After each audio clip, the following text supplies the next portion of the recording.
Kara, roll call. Okay. Norman? Harris? Here. Berman? Here. Darling? Here. Stecker? Here. Weiss? Here. Nate? Here. Piper. All right. Next item is the approval of the March 11th, 2025 meeting agenda. Is there a motion to approve? So moved. Second. All in favor? Aye. Any opposed? All right. And then the next item is the approval of the February 25th, 2025 meeting minutes. Any changes, comments to the meeting minutes? Do they look good? I didn't have a motion to approve. Okay, perfect. All in favor? Aye. Any opposed? All right. Next item is public comment for anything that is not on the agenda tonight. Does not look like there's public comment. We are on to new business. Read the agenda item. Oh, I'm sorry. Thank you. So we have in front of us approval of rezoning and comprehensive plan amendment for Pickard Estates. Thank you. The owner and applicant in this case is iTown Investment Group LLC, represented by Eric Cannon with Snyder and Associates. The applicant is requesting approval of a rezoning and a comprehensive plan amendment for residential development located south of Highway 92 and east of South 15th Street. Contains about 18.33 acres in area. It's the area outlined in red on the screen. The property is currently zoned A1 agricultural and open space. The property to the east was recently rezoned from A1 to the C2 and the M2 zoning districts. That went through the same process that we're looking at taking Pickard Estates through tonight. The subject property again contains about 18.3 acres and the applicant is proposing to develop it with single-family residential and townhome or row home residential properties. Notification was mailed to the adjacent property owners on February 27th, and a sign was placed on the property by the deadline. I received a call from Blair Lawson, recognize him from a couple of meetings ago. It sounds like Al took care of his questions for him before I got a chance to get back with him. Outside of those, or outside of him, I didn't have any correspondence for against the request. So here's what the future land use map looks like now. The area in the black is the area that's proposed to be changed tonight through this process. And then to the east there is Pickard Commerce Park Plat 1. If you remember, part of that is community mixed use and the other part is now industrial. The concept plan identifies 35 single family lots and then 22 row home lots. There's a series of duplex housing and then 2 3-plex housing units. Stormwater detention will occur on the south side of the property, sort of adjacent to where Pickard Commerce Park had their stormwater management. A 30-foot landscape buffer, if you remember, is proposed along this property line to separate the two uses. Our city code dictates that when different zoning districts are separated by a public street, no buffer is required, and that's why there's no buffer on the north side between the residential and the commercial uses. 2 accesses are proposed to the site. One will be the shared access with Pickard Commerce Park, Plat 1, and then the secondary access will be adjacent to will align with the storage units across the street. It will be under review by IDOT. That's just what they're proposing for now. The applicant has started the process of doing a traffic impact letter to determine if any impact study is needed to see if there's any traffic controls necessary for this part of the development. I'll provide more information on that as it becomes available. The future land use plan identifies this area as community mixed use. This map for a minute.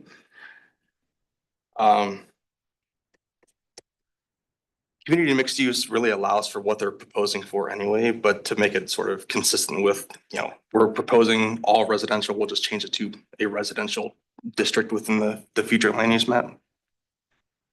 So I've identified those uses below. Community mixed use allows for low and medium density residential and all the uses there in the comprehensive plan. And then below, the low and medium density residential is identified as up to 15 dwelling units an acre, mix of housing, things of that nature. So everything kind of fits. The proposed rezoning is generally consistent with our comprehensive plan. We recommend approval of the rezoning request and the future land use map amendment. Happy to take any questions. Also, the developer and the applicant or the engineer are both in attendance. Let's have it, Al. We're ready. You are ready. What's a salmon color? What's the zoning on the salmon? The future land use map has that identified as community mixed use. Because I think in the southwest corner, that's already residential, isn't it? Yes. The southwest corner of that quarter section. Yep. So he's talking about this Yeah. area here. The reason I'm asking is I'm looking at their possible plan and wondering about some connection on through this to the south. But I don't know whether they've had discussions with the adjacent landowner or not. And I don't know whether those are going to be city streets or not. But it seems like this area is going to be developed.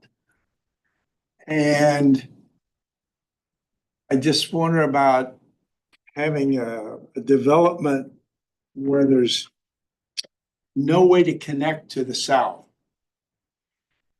which may be desirable in the future, may be desirable for other landowners, may be desirable for the city. So I fully anticipate the need to make a connection to the south. As you'll see at the south end of our property, there's a pretty big ravine and wooded area there. It just doesn't make any sense for us to punch through that. The piece to the west of us totally makes sense for them to have a connection to the south in the future. So we are providing connection to the west. This doesn't make any sense for us to go south, I don't think. But I do anticipate that happening with that development out. Thank you. I'll add to that a little bit too. We were talking about it earlier. This area, this creek area is a low point for that area, and this is where both of these two developments are sending their stormwater to outlet further on down the creek too. And additionally, it provides a nice wooded buffer area in case the property to the south wants to develop something a little bit more intensive, maybe an apartment complex or something. It provides a natural buffer instead of clearing the way with a street. So as Eric said, it's more sense over in this general area, and we'll be more cognizant of it come here. But for this general area, we see it's probably okay as is for now. I'm jumping way ahead. Sure. Would they have to have a stormwater plan? For this development? Yeah. Yep, they will. It'll be with a preliminary plat and then the construction drawings. Because I think if you check with the parks people or the city engineer, you'll find that there's so much water that comes down through there. It is frequently washed out the crossing in Pickard Park on the property line there. Hopefully with controls in place once the development starts. Fancy engineering terms that I don't know. With those in place, it'll help to slow the water down before it And gets to- reshaping all that stuff as it is too, so.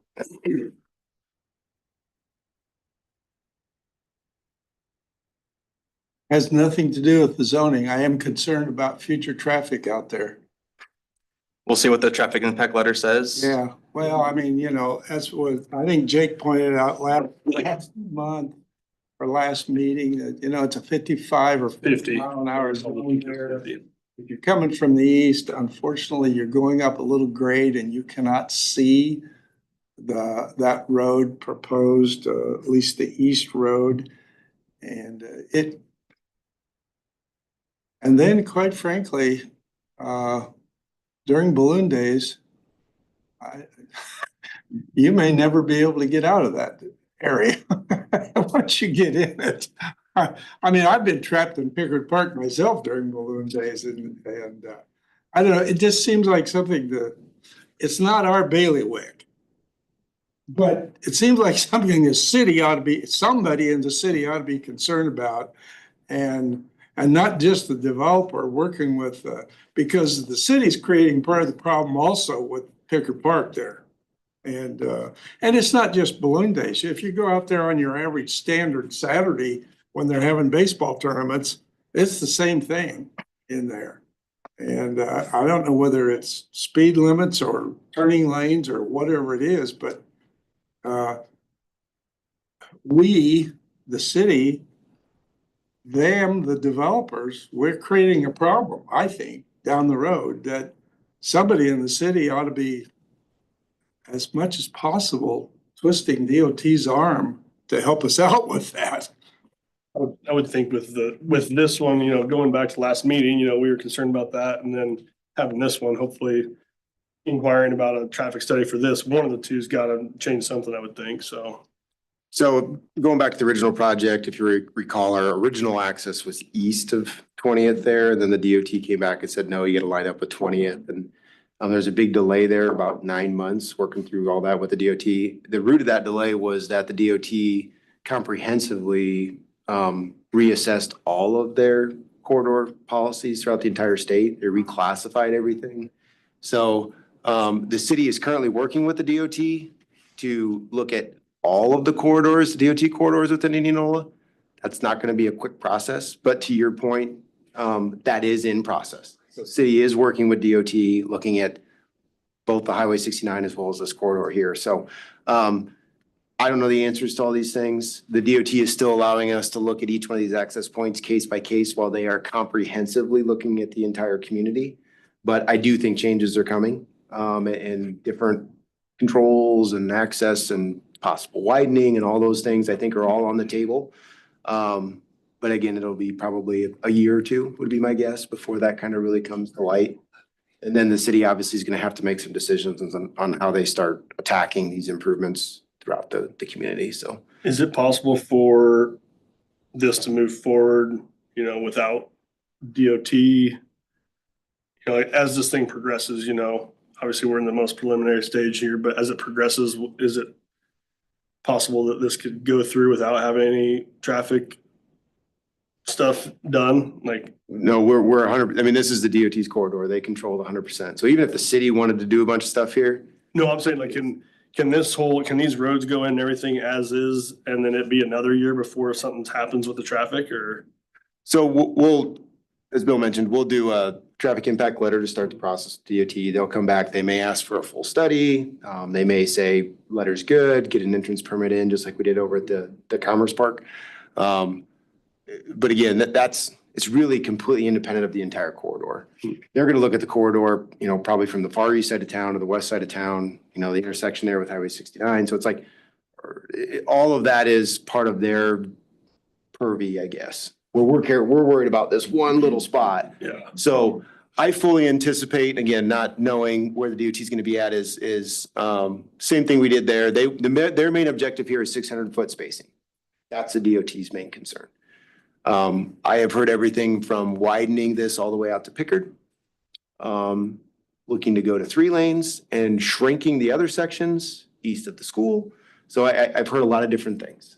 Mostly what I'm kind of getting at, and I just want to make sure that this doesn't go in and then the developer or the city has to come in and redo something that's pretty new, because then they finally get time to do it and realize, yeah, it's a problem. Now we have to redo it. So No, I think it'll go concurrent with it. yeah, their main criteria is the 600-foot spacing, and that's not gonna change. Okay. I think that the only thing that changes out here is, do they widen the highway? or Not, and when do they widen it? I think that's the question. So if anything happens, it'll be on the highway, it won't be on any of the side streets. The location of the access point, like Larry's access point there, the 20th Street, those are set. Those aren't changing. What they told us last time was, we're not gonna give you any more. Yep. We're not gonna give you closer. At least not right now. Now in town, there's 300 foot and less all over, so there may be more accesses as this continues to grow and develop and urbanize. But right now, they have said to us 600 foot max spacing. Well, I mean, I think it'd be nice, I mean, it's good that they have access to the west, because it'd be nice that they can utilize this access point for the west, so I have another one 700 feet down to the east, so, or Yeah, west, I mean. Well, and if you look at the 600 feet, then you start getting into that tree line. Yep. That's at the next property line there, so, and I don't know, the grades there, you can see it starts sitting way down, that's a low, that's where a culvert comes in, so to your point, this may likely be the access point for that property to the west, and then access goes south from there, like Al's talking about, so. Not having a crystal ball, I don't even know who owns that property, that's how I would anticipate it happening. As long as DOT is okay with this entrance here, everything internal has the ability to be set in stone once they Yeah. submit the preliminary plat and the construction drawings for it. There's a stub street here, which provides access to the west. And again, there's a stub street here that will connect to Pickard Commerce Park too. So there's that access going east to west, and we'll work with them in the future going south. What triggers the Iowa DOT to look at the width of the highway and make that judgment? Are there engineers? Well, because to your point, your comment earlier is, can we look at this proactively instead of reactively? You know, plan for it instead of having it all happen and then being like, oh, now that all this has happened, then we gotta do it. Again, it's kind of a chicken and the egg type of scenario, I guess. It kind of So seems you can like make, the answer is you can make no, and it's, arguments. yeah. Certainly, but And I would respond that they are. The corridor study is in process, but yeah. you can imagine with the state, it's just a slow moving process. A lot of red tape. Is there any landscape or any buffer required there on 20th between? Or does that street kind of do that, or what do you got there for, because that's all, Right here, yeah, because that's commercial or industrial to the right, right? city code allows when two different zoning districts are separated by a public street, no additional buffers required. The street is a buffer enough, And that is the commercial area, the industrial is south of South. there. where there is a And we actual do, landscape yeah, buffer. we do have a buffer there going in with the Commerce Park.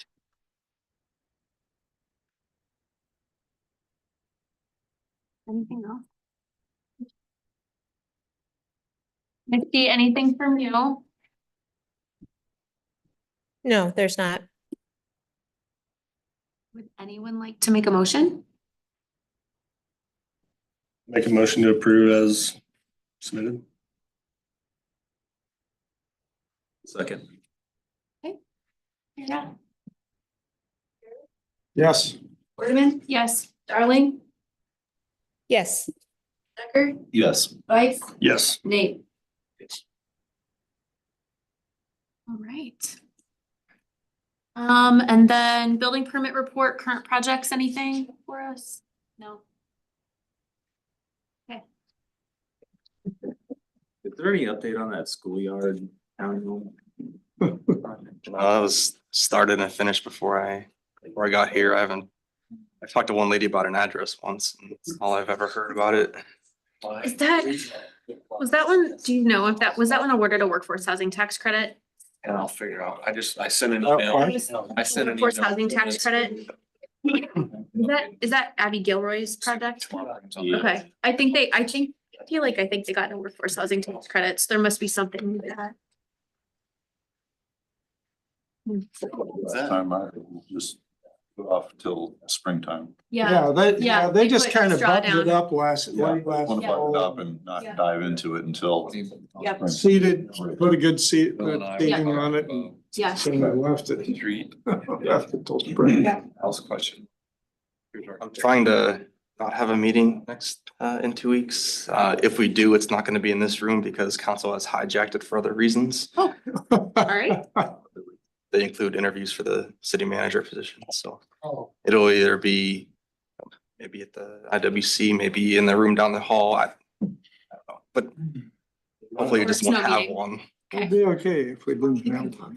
Okay, sounds good. And I don't know if Wade wants to share his news or not, What's the but month review? Adjourn or no? Some of us saw at least. I don't know who hasn't, but Anybody not seen the news? I just make a Okay. motion I to- don't think there needs to be any announcements. Nope. Yeah, we just need a motion to Make a adjourn. motion to adjourn. Second. All in favor?